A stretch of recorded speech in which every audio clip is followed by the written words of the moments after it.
at nagpakilala tayo kung sino ba si Dad's Toon sa likod ng animation.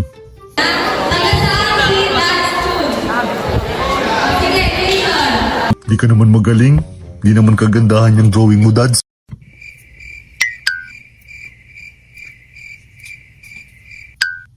Ano? Pwede bang magtanong, Master? Paano ka ba nag-a-animate? Oo nga, sino ba si Dad's Toon? At sino ba mga nag-influence sa'yo, Master? Ano bang mga app ang gamit mo? Tama. May mga pwede ka bang ipayo sa amin katulad namin na gustong mag-animate? Eksakto! Naimbitahan tayo bilang isang guest speaker sa isang school kamakailan lang. Okay. At para masagot natin lahat ng katanungan nyo, panoorin natin to. At tapusin nyo ha. Pero syempre, bago natin umpisahan, mag-subscribe ka muna. Yo! Magandang araw mga master. Ako nga pala si Dads, ang nasa likod ng cartoon animation na si Dad's Toon. Pinanganak po ako sa Cavite, laking Pangasinan at ngayon taga Rizal na po ako. Opo, Ilocano po ako at batang 90s. Disclaimer po, hindi po ako professional animator. Pero hindi ibig sabihin po nun hadlang siya sa atin para sa ating passion. Isa lang po akong batang makulit na pagdating po sa art subject dun ako bumabawi. Ibig sabihin, mahilig po talaga akong mag-drawing. Hanggang ngayon, actually, ito yung mga sample ng pandemic drawings ko. Kasi alam nyo naman, lahat tayo noon nasa loob ng bahay lang. At yan na rin yung naging outlet natin bilang artist. Sa mga hindi nakakaalam, nag-drawing po rin ako sa mga traditional, syempre sa digital. Kasi gusto ko talaga pong matuto ng matuto. Ginawa ko siyang hobby. Kasi madalas po akong sabihan ng Di ka naman magaling. Di naman kagandahan yung drawing mo, Dads. Well, tanggap ko naman po yun. At totoo. Tsaka lagi nyo pong isaisip na may laging may mas magaling po sa atin. Pero para sa akin, hindi po siya dahilan para tumigil tayo. Hindi mo kailangan maging perfect. Hindi mo kailangan maging sobrang husay. Ang importante po, execute mo at masaya ka sa ginagawa mo. Yan po ang sekreto. Consistency is the key. Huwag kang titigil. Huwag kang a-absent. Gawa lang ng gawa. Hindi mo mamamalayan yung gusto mong marating. Mararating mo. Maniwala ka. Nagsimula lang din naman po ako sa tanong na what if. What if yung mga drawing ko mapagalaw ko? Mabigyan ko ng buhay. Di ba po ang astig nun? Sa kakapanood ko dati ng mga cartoons, animations, anime, at kapapanood ko ng YouTube, namangha talaga ako at na-realize ko, marunong naman ako mag-drawing kahit papano. Try ko kaya. Kaya inaral ko. Baka kaya ko din. Baka pwede, di ba? At ayun na nga. Sila ang nag-impluwensya sa akin. Kakapanood ko sa YouTube. Ito yung mga YouTube animators. At alam kong madalas nyo rin panoorin sila. At marami pang iba. Mga idol natin yan sa larangan ng animation. At sana soon, sana mapabilang kayo. O mapabilang tayo sa kanila, di ba po? Iba pa rin pag may tinitingala tayo. Yung may inspirasyon po tayo. At dahil po dyan, nabuo si Dad's Toon. Nagsimula ako sa mga memes hanggang sa nakilala. Marami nang natuwa, marami rin pong nainis. Pero ganun talaga. Nagtuloy-tuloy lang po ako kasi alam ko naman na mas marami pong napapasaya. At nung nahanap ko na yung sarili ko pong style, dinagdagan ko na lang din. Dinagdagan ko yung mga karakter ko, yung binasi ko po sa tunay na buhay, yung dalawa kong kapatid, si Jay at si George, ang tatay ko, ang best friend ng tatay ko na si Uncle Nogi, at dalawang kaibigan ko, si Makmak at si Migs. Mga tunay na tao po yung mga yan. Na-inspire lang po ako kaya ginamit ko bilang karakter sa animation. At nagtuloy-tuloy na. Although hindi po tayo isang malaking content creator at marami pa akong dapat matutunan, basta tuloy-tuloy lang po. At tingnan natin kung saan tayo dadalhin. Naalala ko nung nagsisimula pa lang po ako, katuwaan lang naman po siya.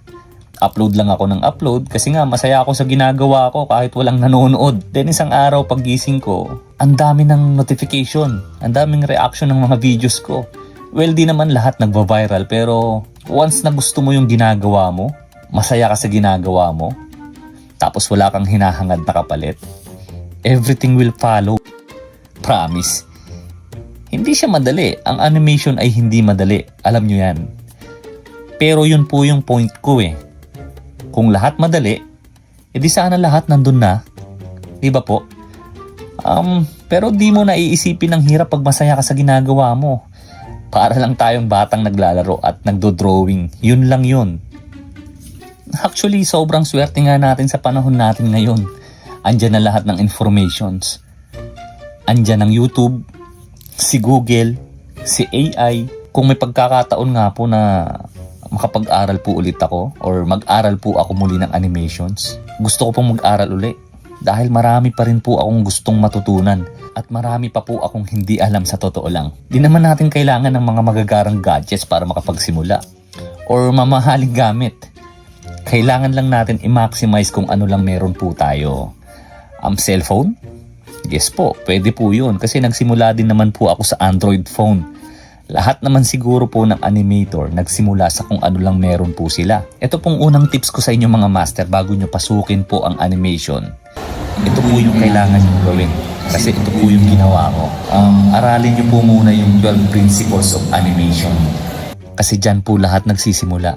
Yan ang fundamentals po lahat nyan. Pwede nyo pong i-research, napakahalaga po nyan kaya dapat po aralin natin. Then, para po sa cellphone, andyan naman po yung Flip-a-Clip na para sa animation. Ilang taon ko pong ginamit yan. Nasa Play Store lang naman po yan at dina-download lang naman po yan ng libre. Ito pa, actually separate po akong mag-drawing ng background. Dino-drawing ko po yan sa Ibis Paint. Then pagkatapos po niyan, nire-render ko po yan sa CapCut o KineMaster. Ganun po ang proseso ko. Then syempre nung nakaipon na po ako, bumili ako ng tablet. Andiyan naman po yung application na SquidToon o Procreate Dreams. Yan po, sobrang powerful po niyan para sa animation. Dahil nga di ko akalain na mapapansin po tayo sa ating pag-animate, kumikita na rin po ako, kaya nag-invest na rin po ako hanggang sa nakabili po ako ng laptop at pen tablet. At doon ko po sinimulan na aralin po yung Toon Boom. Pinag-aralan ko siya at pinag-aralan kong gumamit ng rigs. Ito yung parang mga tali sa mga puppets para mapagalaw ang animation natin o yung drawing natin. At inaral ko rin po yung in-betweens para mas smooth po yung galaw ng animation natin. Yan po yung kasalukuyang ginagamit kong software, yung Toon Boom po. Pwede rin naman mag-Adobe Animate or Clip Studio pero para sa akin mas nadadalian po ako sa Toon Boom. Madali po siyang aralin. Pero nasa sa inyo po yun. Para sa akin lang po yun. Sa paggawa ko naman po ng background, ang ginagamit ko po yung Photoshop or para po mas madali, yung Canva. Then nire-render ko po siya sa Adobe Premiere. Ito po yung bago po natin na i-upload sa social media. Yan po yung proseso ko. Huwag po kayong malilito kasi matututunan din po nyo lahat yan. Dahil habang masaya po tayo sa ginagawa natin, patuloy lang po natin gawin. Enjoyin lang natin yung proseso. Yun po yung mahalaga doon, yung proseso.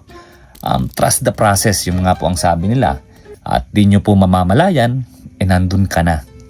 May mga nagsasabi sa akin na gumagamit daw po ako ng AI o nag-generate ako sa AI sa aking animation.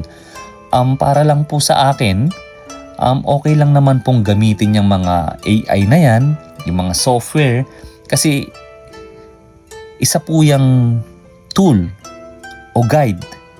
Okay lang po siyang gamitin as a guide.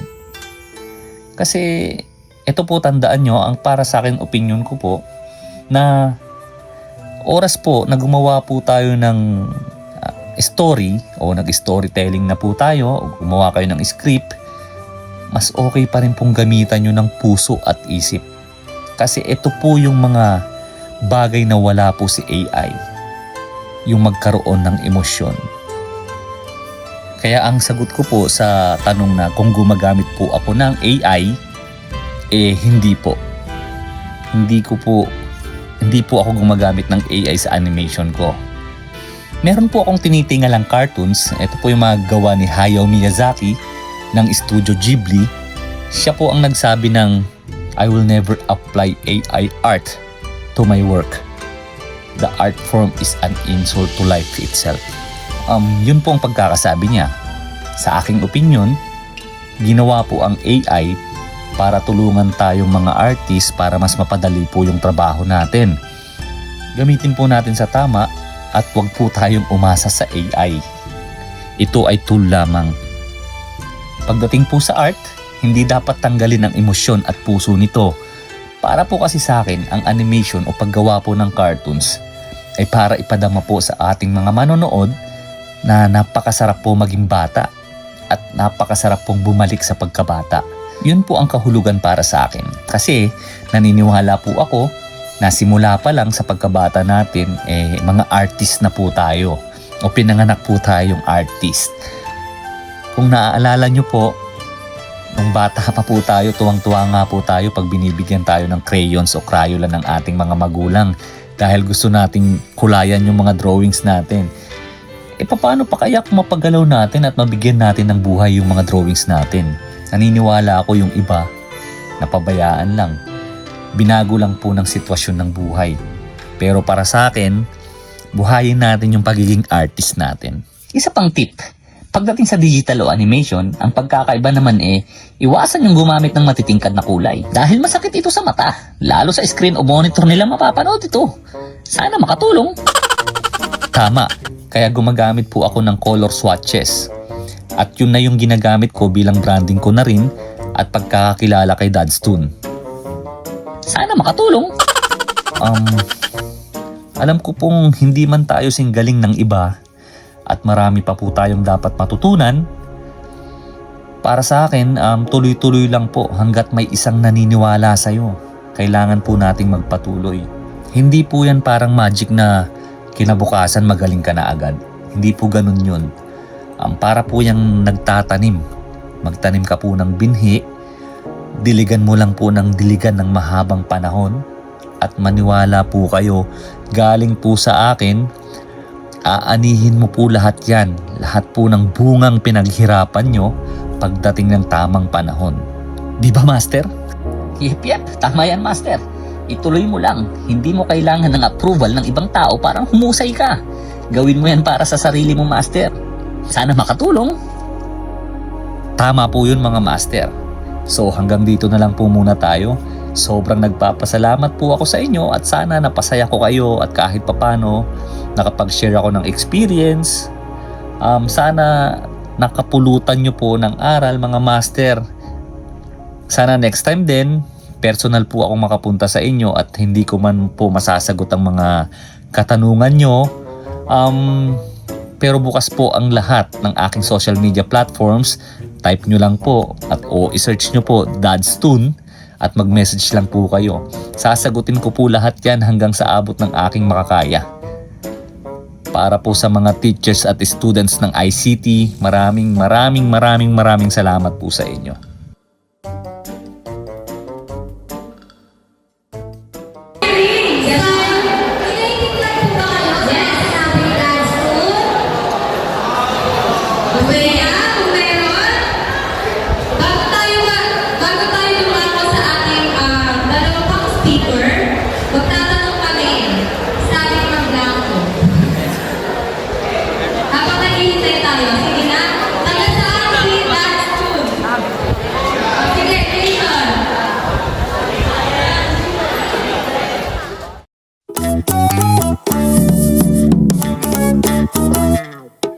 Sa mundong gawa ng Diyos, nilikha at pinuhay tayo upang magkaisa.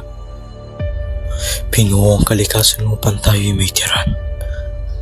Dahil sa pagkakaisa ng mga tao, tayo nanalo at nakabuo ng bansa. Ngunit, hindi ito mabubuo kung walang mga tao. Naka-Diyos, makalikasan, at makabansang lider na mag-aangat sa ating simulan. Pumoto ng may tiwala para sa kinabukasan ng bansang sinilangan.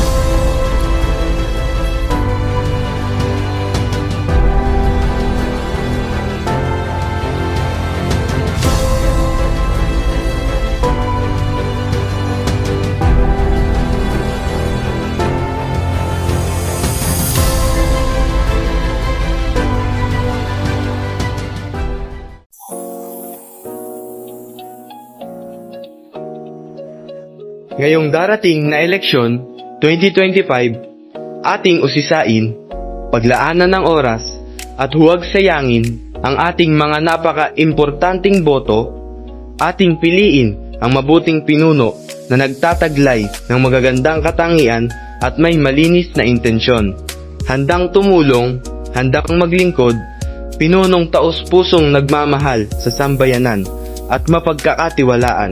Pinunong maka-Diyos, makatao, makakalikasan at makabansa.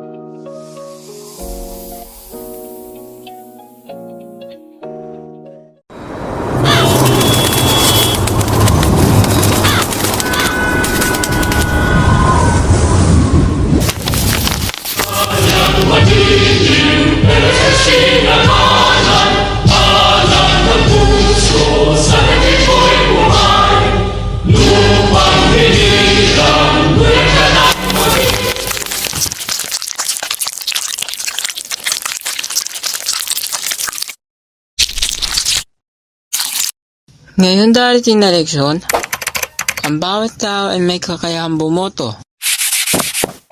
Ang pangsariling pagunlad at pagkakaisa ay magandang kabukasan na naghihintay para sa buong bansa. Sa pagbaboto, nararapat na isipin kung sino ang iboboto na sa tingin mo ay may kakayahang pabutiin ang bansa nang walang korupsyon at duda.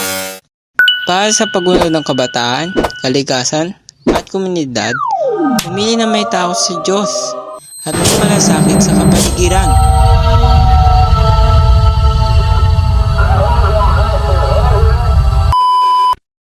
Ang bawat boto ng mamamayan ay may puntansa, kaya halika na at bumoto. May maka-Diyos, makatao, makakalikasan at makabansa.